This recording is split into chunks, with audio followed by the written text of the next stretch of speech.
When you come out, you're supposed to say thank you. Like thanks for coming or thanks for having me, but I want to say a different kind of thank you. I've been my whole career showing up at industries when they're just getting started, home video, online services, then the internet. This one's different. And it's different because the people who are coming and the people who are devoting so much of their life to it are different, and they're doing it for a different reason. And we don't often say to you, thank you. So thank you for doing this the way you're doing it. A year and a half ago, I put the word out to just a few people I knew and then some other people. Would you like to volunteer to help put together the Carbon Almanac? And 300 people showed up in just a couple weeks. And everyone who showed up, including me, was a volunteer. Some of them worked 5, 10 hours a day for a year to put together a book that has won awards, been translated in languages around the world. And I learned a lot about what's actually happening to the climate, things you all know. And I'm not here in my official capacity as one of those volunteers. I'm here as someone who understands systems and marketing, as someone who has looked at how the world has evolved and industry has changed, and using what I learned over that year of putting together the Almanac. And basically what I want to talk about in the few minutes I've got is the fact that we are between a rock and a hard place. And it's very easy for people to start losing enthusiasm. In fact, it's inevitable if people come into this challenge that we have hoping that they are going to see short-term progress in the weather report, that it's going to be a frustrating ride. So what's the rock and what's the hard place? Because I want to point out that the rock and the hard place aren't real. They're just feeling like they're real. The rock is something that's built into Western culture, which is you're allowed to say, I'm just doing my job, and get away with it. So the cigarette industry killed 25 million people, more Americans than died in all the wars America's ever been in, and nobody went to jail for doing that, because they were just doing their job. And I grew up in Buffalo, New York, not far from the Love Canal, and Hooker Chemical created one of the biggest toxic waste dumps in the country, but people there were just doing their job.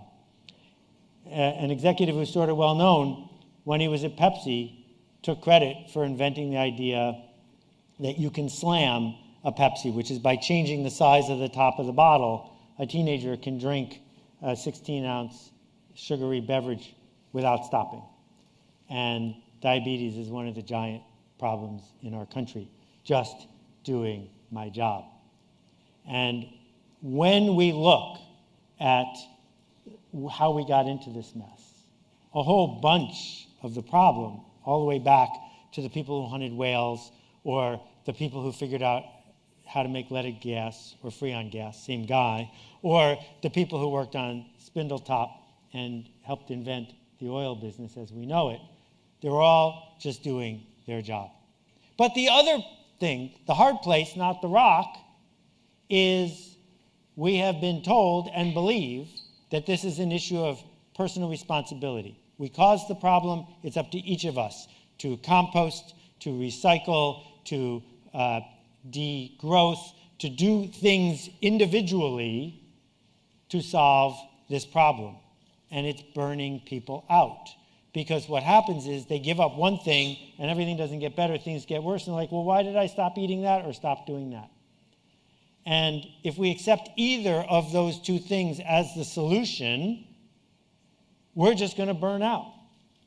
Because these are easy and complicated. And the status quo likes things that are easy and complicated, because we can just keep getting deeper and deeper into the weeds. If you think about the weight loss industry thrives because it's easy to talk about what you need to do to lose weight, right? And super complicated to actually do it. And the alternative is simple and hard. And human beings, particularly in the West, are bad at things that are simple and hard. But it's simple and hard that might get us to where we need to go, not shame and blame. So someone who lives in my town, used to have several big gas-guzzling SUVs. And it was exciting to see he got an electric car a little while ago. But to have a place to charge the electric car, he built a giant concrete garage. Concrete, responsible for 8% of our carbon problem. And in addition, the landscapers who worked on his yard use leaf blowers 2 or 3 hours every time they come with 2 people. Added up, the amount of damage that they do to the climate in those summer months is greater than the benefit of him switching to a different car.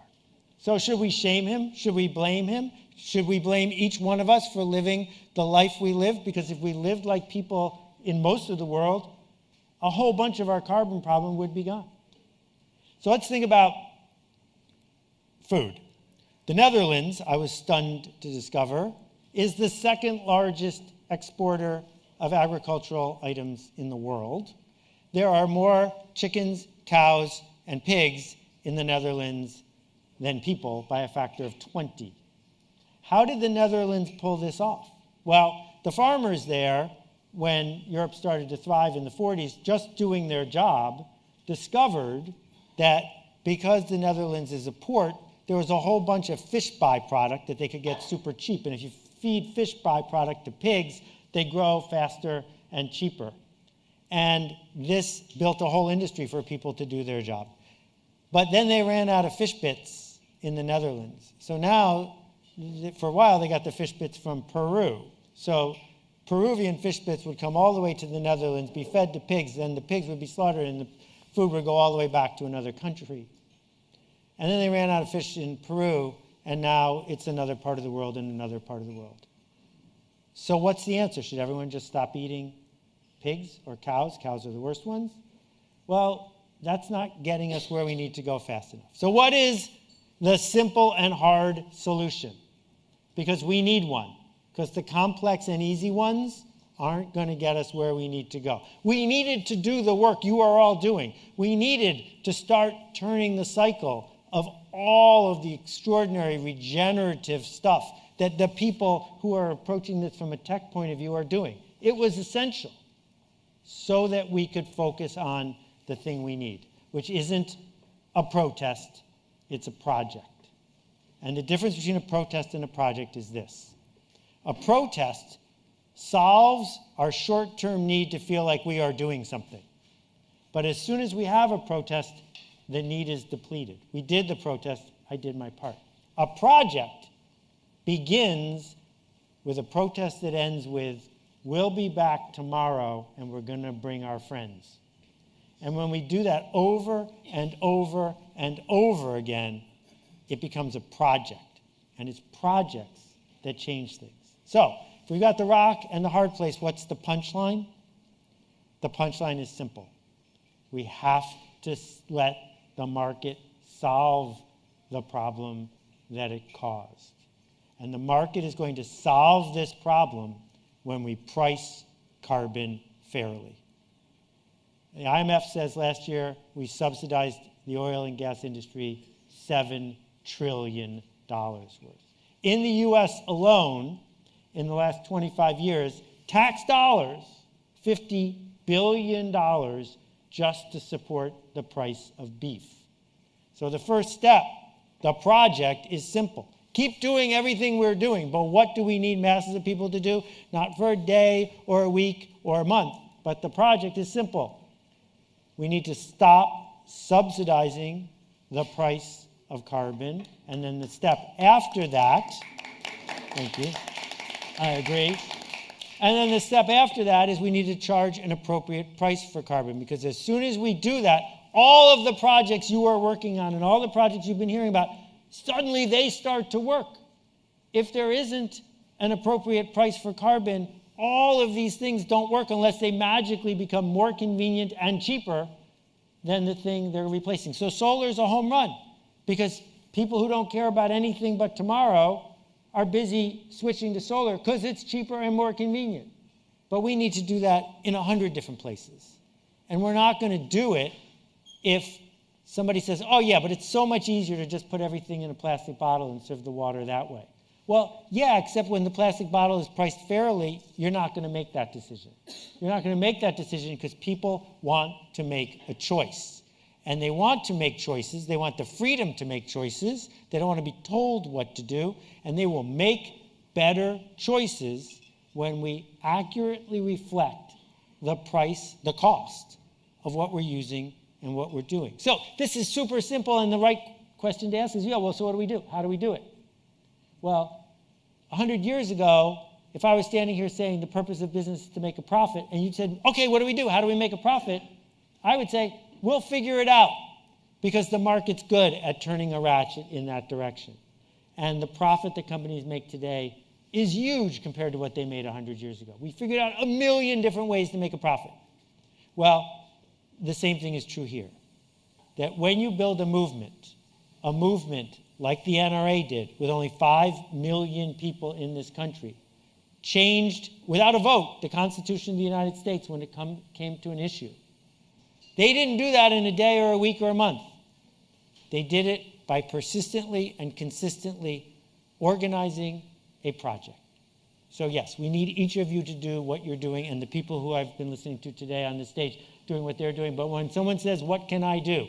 While standing on one foot, what's the easy solution to this problem? The answer is not recycle your plastic bottles, because it's a fraud. The answer is not worry about your carbon footprint. That was invented by British Petroleum, who hired Ogilvy and Mather to come up with the greatest marketing phrase of the generation, greatest in terms of its impact.